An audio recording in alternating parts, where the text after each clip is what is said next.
है किस मंदिर को ब्लैक पैगोडा के नाम से जाना जाता है? ऑप्शन 1 है सौर मंदिर, 2 खजुराहो मंदिर, 3 कोणार्क का सूर्य मंदिर, 4 देवगढ़ का मंदिर। तो प्रश्न संख्या 1 का आंसर होगा कोणार्क का सूर्य मंदिर। यह मंदिर जो है 13वीं शताब्दी में नरसिंहदेव प्रथम ने निर्माण करवाया था। तो इस मंदिर का निर्माण किसने करवाया था? नरसिंहदेव प्रथम ने 13वीं शताब्दी में। इस मंदिर को ब्लैक पैगोडा भी कहते हैं। तो इस मंदिर को किस नाम से जाना जाता है? Black pagoda. यह मंदिर जो है पुरी उड़ीसा में स्थित है। तो यह थे इस प्रश्न की थोड़ा सा डिटेल। तो लगभग आज सभी प्रश्नों के हम डिटेल सहित लेकर आए हैं, क्योंकि कभी कभी कुछ प्रश्न जो नए बनाते हैं तो उसमें जो है कन्फ्यूजन रहते हैं, तो उसका हम आज डिटेल सहित पूरे 25 प्रश्नों की लेकर आए हैं। तो चलिए अगला प्रश्न देखते हैं। गीता कपूर कौन है? तो गीता कपूर जो है कौन है? ऑप्शन 1 है चित्रकार, 2 मूर्तिकार, 3 प्रिंट मेकर, 4 कला समीक्षक तथा इतिहासकार। तो गीता कपूर कौन है? तो ऑप्शन कौन सा सही होगा? इसका ऑप्शन जो है 4 सही होगा। गीता कपूर जो है वह कला समीक्षक तथा इतिहासकार हैं और इनका जन्म जो है 1943 में हुआ है, 1943 में 1943 में हुआ है इनका जन्म। और इनके पति का नाम है विवान सुंदरम, जो कि एक स्थापना कलाकार हैं, इंस्टॉलेशन आर्टिस्ट हैं। इनकी जो प्रमुख पुस्तकें हैं contemporary Indian artist, when was modernism, essays on contemporary culture, practice in India, aids and mean, critical inscription in contemporary art. तो यह कुछ 2-3 प्रमुख पुस्तकें हैं जो गीता कपूर जी द्वारा लिखी गई हैं। तो आप लोग जो भी आपको इम्पोर्टेंट लगे वो ज़रूर आप सब नोटबुक में नोट किया करिएगा, क्योंकि यह सभी बहुत ही महत्वपूर्ण टॉपिक हैं और यह प्रश्न जो है हर एग्ज़ाम में लगभग इनसे जुड़े हुए प्रश्न पूछे जाते हैं। तो 2009 में जो है भारत सरकार द्वारा गीता कपूर जी को पद्मश्री से सम्मानित किया गया था। अगला प्रश्न है प्रभु हरिदास अंतिम अवस्था में के चित्रकार हैं? प्रभु हरिदास जो है अंतिम अवस्था में के चित्रकार हैं? ऑप्शन 1 है हरिहर लाल मेढ़े, 2 है बद्रीनाथ आर्य, 3 जितेंद्रनाथ मजूमदार, 4 अवनींद्र नाथ टैगोर। तो प्रभु हरिदास अंतिम अवस्था में चित्र के चित्रकार हैं जितेंद्र नाथ मजूमदार। तो प्रश्न संख्या 3 का आंसर होगा ऑप्शन 3 जितेंद्र नाथ मजूमदार। तो जितेंद्र नाथ मजूमदार जी का जन्म जो है 31 जुलाई 1891 में मुर्शिदाबाद पश्चिम बंगाल में हुआ था और इनकी जो है कला शिक्षा जो है कोलकाता के राज्य कला विद्यालय में तथा शांति निकेतन में अवनी नाट्य के सानिध्य में हुई थी। इन्होंने जो है 1942 में चित्रकला विभाग इलाहाबाद विश्वविद्यालय की स्थापना करवाई थी और इनका निधन जो है 9 फरवरी 1975 को इलाहाबाद में हुआ था। अवनीनाथ टैगोर ने इन्हें चैतन्य सिद्ध की उपाधि दी थी। तो यह चैतन्य सिद्ध कलाकार के नाम से भी जाने जाते हैं। अगला प्रश्न है अर्काइक मुस्कान के लिए कहाँ की मूर्तियाँ प्रसिद्ध हैं? ऑप्शन 1 मिस्र, 2 रोम, 3 ग्रीक, 4 मेसोपोटामिया। तो अर्काइक मुस्कान के लिए कहाँ की मूर्तियाँ जानी जाती हैं या प्रसिद्ध हैं? तो इसका आंसर कौन सा होगा? तो इसका आंसर होगा ऑप्शन 3 ग्रीक की मूर्तियाँ जो हैं वह अर्काइक मुस्कान के लिए जानी जाती हैं या प्रसिद्ध हैं। तो मूर्तियों का निर्माण जो है 6वीं शताब्दी में ग्रीक में प्रारंभ हुआ था। तो मूर्तियों का निर्माण अगर पूछ ले कि कहाँ से प्रारंभ हुआ था, तो 6वीं शताब्दी में ग्रीक से ही प्रारंभ हुआ था मूर्तियों का निर्माण। यूनानियों के लिए यह मुस्कान आदर्श स्वास्थ्य तथा भलाई का प्रतीक मानी जाती है।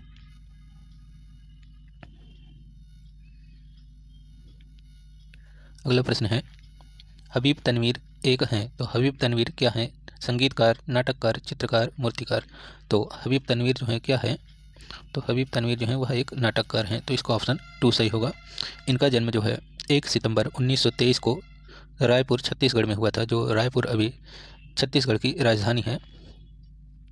तो 1 सितंबर 1923 को रायपुर छत्तीसगढ़ में हुआ था और भारत सरकार द्वारा 2002 में इन्हें पद्म विभूषण से सम्मानित किया गया है।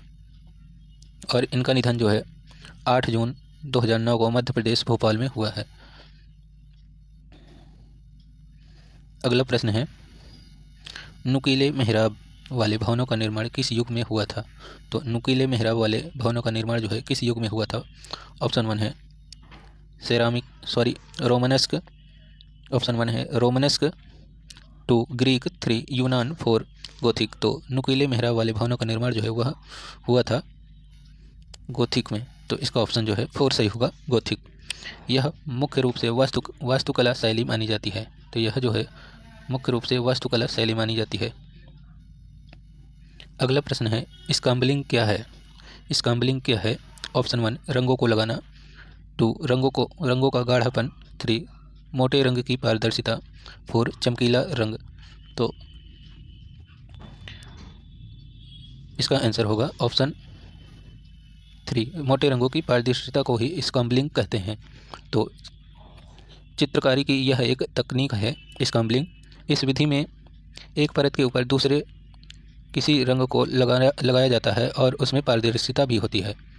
तो इस मोटे रंग को जो लगाते हैं उस पर जो है दूसरा कलर भी लगाते हैं, तो उसमें जो है पारदर्शिता होती है और इसे स्क्रैम्बलिंग कहते हैं।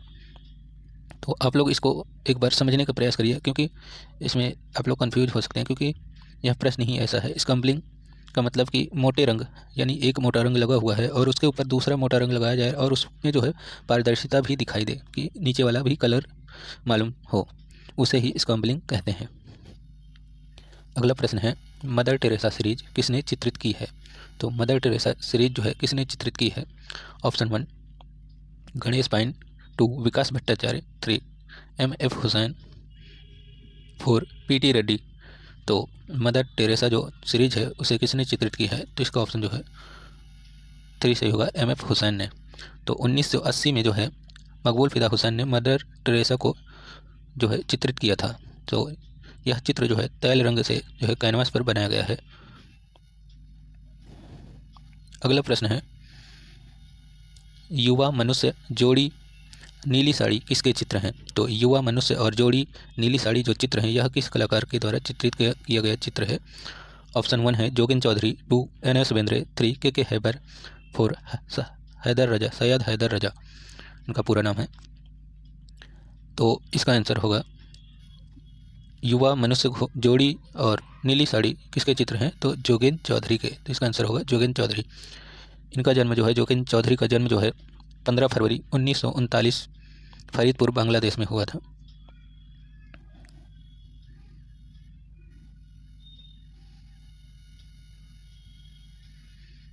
अगला प्रश्न है, पुरातत्व सर्वेक्षण से संबंधित हैं। तो पुरातत्व सर्वेक्षण से संबंधित हैं। ऑप्शन 1 थॉमस ग्रे, 2 बीबी लाल, 3 नलिनी मलानी, 4 रामचंद्र शुक्ल।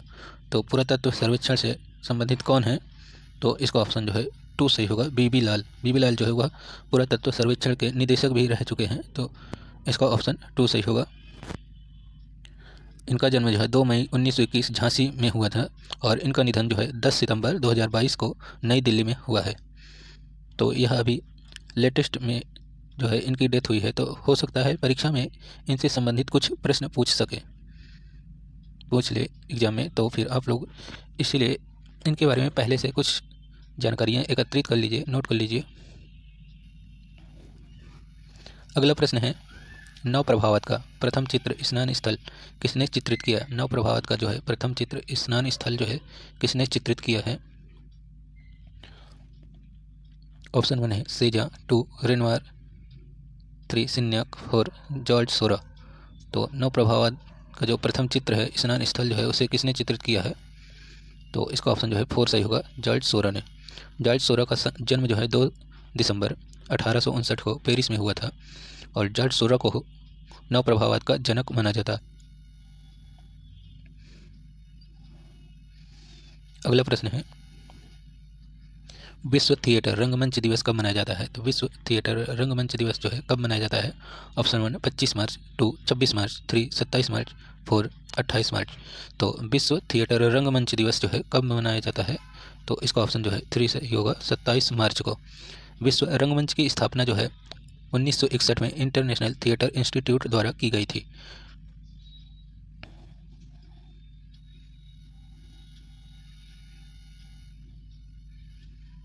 अगला प्रश्न है, कला नीलामी की ऑनलाइन संस्था सैफरन आर्ट कौन संचालित करता है?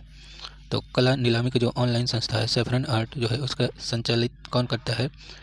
ऑप्शन 1 आदित्य गणनायक, 2 अनीस कपूर, 3 मीनल बाजीरानी, 4 ललित कला अकादमी। तो इसका आंसर होगा ऑप्शन 3 मीनल बाजीरानी जो है सैफरन आर्ट को संचालित करती हैं, तो इसका ऑप्शन 3 सही होगा। अगला सैफरन आर्ट नीलामी संस्था जो है वह मुंबई में स्थित है। अगला प्रश्न है, चित्रकला के क्षेत्र में किस गोंड कलाकार को 2022 का पद्मश्री सम्मान प्रदान किया गया? ऑप्शन 1 दुर्गाबाई श्याम, 2 भूरीबाई, 3 भज्जू श्याम, 4 दुर्गाबाई व्याम। तो इसका ऑप्शन जो है 4 सही होगा। दुर्गाबाई व्याम को जो है 2022 का पद्मश्री सम्मान प्रदान किया गया भारत सरकार द्वारा। इनका जन्म जो है 1972 में बरबसपुर मध्य प्रदेश में हुआ था। यह भारतीय आदिवासी महिला कलाकारों में से एक है जो भोपाल में जनजातीय कला की गोंड शैली में काम करती हैं। और अन्य गोंड कलाकार हैं भूरीबाई, भज्जू श्याम, जापानी श्याम। अगला प्रश्न है, मोहम्मद सलीम जिनका निधन 22 जनवरी 2022 को हो गया था, प्रसिद्ध थे। तो मोहम्मद सलीम जो हैं उनका निधन जो है 22 जनवरी 2022 को हो गया था। और वह किस लिए प्रसिद्ध थे, किस रूप में प्रसिद्ध थे? ऑप्शन 1 है मूर्तिकार के रूप में, 2 कला समीक्षक के रूप में, 3 ग्राफिक कलाकार के रूप में, 4 दृश्य चित्रकार के रूप में। तो इसका आंसर होगा ऑप्शन 4। मोहम्मद सलीम जो है वह एक दृश्य चित्रकार के रूप में प्रसिद्ध थे और इनका निधन जो है 22 जनवरी 2022 को हुआ था। और इनका जन्म जो है 5 जुलाई 1939 में अल्मोड़ा नगर में हुआ था। मोहम्मद सलीम का जो है पहाड़ों के प्रति विशेष लगाव था।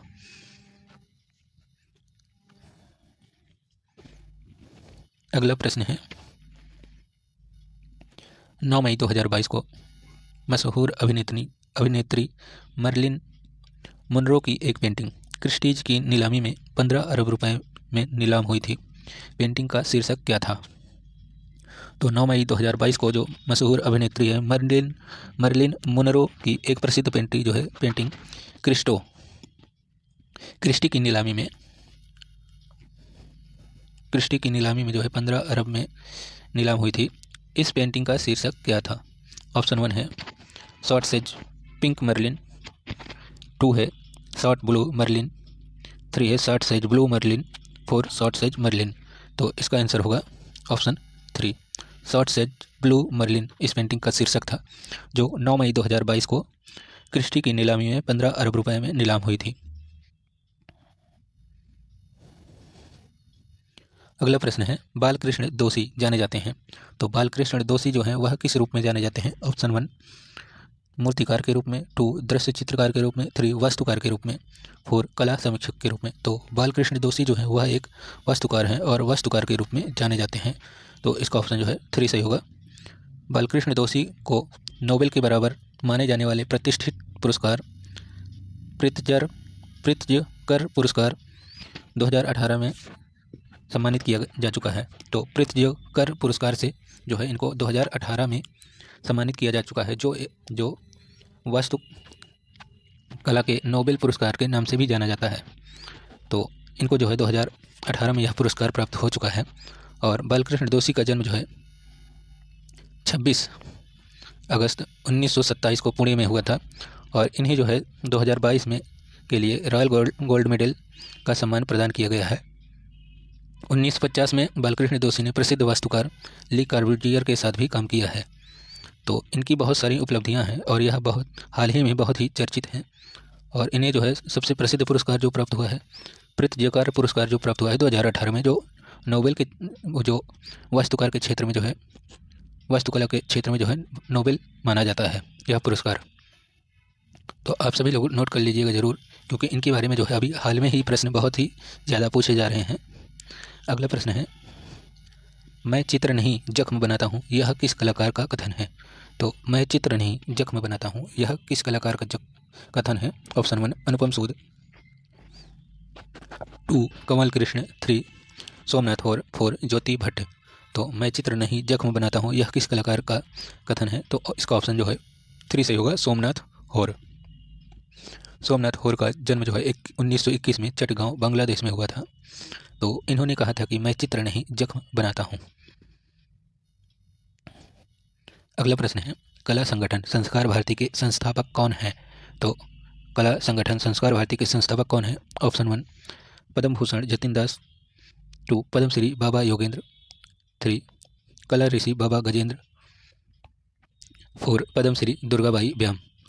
तो इसका आंसर होगा ऑप्शन 2। पद्मश्री बाबा योगेंद्र जो है वह कला संगठन संस्कार भारती के संस्थापक हैं। तो इसका ऑप्शन 2 सही होगा। अगला इनके बारे में कुछ जानकारियाँ हैं। जन्म इनका जो है बाबा योगेंद्र का जन्म जो है 7 जनवरी 1924 को बस्ती उत्तर प्रदेश में हुआ था और इनका निधन जो है 10 जून 2022 में हुआ था। 1981 में संस्कार भारती संस्था की स्थापना की गई थी। तो अगर पूछ लें कि संस्कार भारती संस्था की स्थापना जो है कब की गई थी, तो 1981 में 1981 में। अगला प्रश्न है विश्व धरोहर दिवस कब मनाया जाता है? तो विश्व धरोहर दिवस जो है कब मनाया जाता है? ऑप्शन 1 15 अप्रैल, 2 17 अप्रैल, 3 18 अप्रैल, 4 14 अप्रैल। तो विश्व धरोहर दिवस जो है कब मनाया जाता है? तो इसका ऑप्शन जो है 3 सही होगा, 18 अप्रैल को। अगला प्रश्न है किस कलाकार को युग का आश्चर्य कहा जाता है? तो किस कलाकार को जो है युग का आश्चर्य कहा जाता है? Option 1 Michael Angelo, 2 Picasso, 3 Salvador डाली, 4 लियोनार्डो दा विंची। तो लियोनार्डो दा विंची को जो है युग का आश्चर्य कहा जाता है। इनका जन्म जो है 15 अप्रैल 1452 में इटली फ्लोरेंस में हुआ था और इसी दिन जो है 15 अप्रैल को जो है वर्ल्ड आर्ट डे मनाया जाता है इनके जन्म के उपलक्ष्य में। और इनका निधन जो है 2 मई 1519 में हुआ था और यह स्थापत्यकार, मूर्तिकार, संगीतकार, चित्रकार, वैज्ञानिक, इंजीनियर भी थे। तो यह इन सभी विधाओं में जो है सर्वगुण संपन्न थे। इन्हें जो है युग का आश्चर्य, वंडर ऑफ द एज कहा जाता है। अगला प्रश्न है पद्म भूषण प्राप्त राम कुमार जिनका निधन 14 अप्रैल 2018 को हो गया था, प्रसिद्ध थे। तो पद्म भूषण प्राप्त राम कुमार जिनका निधन जो है 14 अप्रैल 2018 को हो गया था, तो वह प्रसिद्ध थे किस रूप में? ऑप्शन 1 ग्राफिक कलाकार के रूप में, 2 मूर्तिकार के रूप में, 3 कला समीक्षक एवं कला इतिहासकार के रूप में, 4 दृश्य चित्रकार के रूप में। तो इसका आंसर होगा ऑप्शन 4 दृश्य चित्रकार के रूप में। तो जो राम कुमार हैं वह जो है इनका निधन हुआ है 14 अप्रैल 2018 को और किस लिए प्रसिद्ध हैं? तो दृश्य चित्रकार के रूप में प्रसिद्ध हैं। इनका जन्म जो है 23 सितंबर 1924 को हुआ था। 23 सितंबर 1924 को शिमला में हुआ था। यह दिल्ली शिल्पी चक्र के सदस्य कलाकार थे। इनके अमूर्त चित्र जो है घनवादी शैली से प्रभावित थे। दृश्य चित्रों की श्रृंखला में इनके बनारस घाट के जो दृश्य हैं चित्र श्रृंखला है वह बहुत प्रसिद्ध हुई है और यह मशहूर लेखक निर्मल वर्मा के बड़े भाई थे। तो परिंदे कहानी के लेखक कौन हैं? यह भी प्रश्न पूछ ले अगर टीजीटी में, तो एग्जाम में, तो इसके लेखक हैं निर्मल वर्मा। जैसे कि अमृतलाल नागर और मदन लाल नागर दोनों भाई हैं, तो उसी प्रकार राम कुमार और निर्मल वर्मा जी दोनों भाई हैं और इनमें से एक चित्रकार हैं और एक लेखक। उसी प्रकार मदन लाल नागर जो है चित्रकार हैं और अमृतलाल नागर जो है लेखक। अमृतलाल नागर की जो एक प्रसिद्ध रचना है सुहाग का नूपुर और निर्मल वर्मा का एक प्रसिद्ध रचना है, कहानी है परिंदे। अगला प्रश्न है भारतीय पुरातत्व सर्वेक्षण के वर्तमान निदेशक कौन हैं? ऑप्शन 1 बी लाल, 2 रंगनाथ राव, 3 विद्यावती, 4 जॉन मार्शल। तो प्रश्न संख्या 23 का आंसर होगा वी विद्यावती जो है वह एक IAS हैं और वर्तमान में जो है पुरातत्व सर्वेक्षण के निदेशक हैं। इसकी स्थापना जो है पुरातत्व सर्वेक्षण विभाग की स्थापना जो है 1861 में अलेक्जेंडर कनिंघम द्वारा की गई थी, जो इसके पहले निदेशक भी बने थे। अगला प्रश्न है उत्तर प्रदेश के किस शहर को सिरेमिक सिटी कहा जाता है? तो उत्तर प्रदेश के किस शहर को जो है सिरेमिक सिटी कहा जाता है? ऑप्शन 1 प्रयागराज, 2 लखनऊ, 3 खुर्जा, 4 वाराणसी। तो इसका आंसर होगा ऑप्शन 3 खुर्जा को जो है सिरेमिक सिटी के नाम से जाना जाता है। यह उत्तर प्रदेश के बुलंदशहर जिले में स्थित है। खुर्जा में सिरेमिक उद्योग की नींव जो है 14वीं शताब्दी में तैमूर लंग ने रखी थी। अगला प्रश्न है और आज की श्रृंखला का आखिरी प्रश्न है प्रसिद्ध चित्रकार और प्रिंट मेकर रिनी धुमाल का निधन कब हुआ था? ऑप्शन 1 8 अगस्त 2021 गुजरात में, 2 8 सितंबर 2021 गुजरात में, 3 8 नवंबर 2021 बड़ोदरा में, 4 8 अक्टूबर 2021 बड़ोदरा में। तो इसका आंसर होगा 8 सितंबर 2021 गुजरात में। तो इसका ऑप्शन 2 सही होगा और इनका जन्म हुआ था 15 सितंबर 1948 रंगपुर बांग्लादेश में। तो रीनी धुमाल जो है वह प्रसिद्ध चित्रकार और प्रिंट मेकर हैं। इनका निधन जो है 8 सितंबर 2021 को गुजरात में हुआ था। तो कैसी लगी आज की श्रृंखला कमेंट बॉक्स में ज़रूर बताइएगा।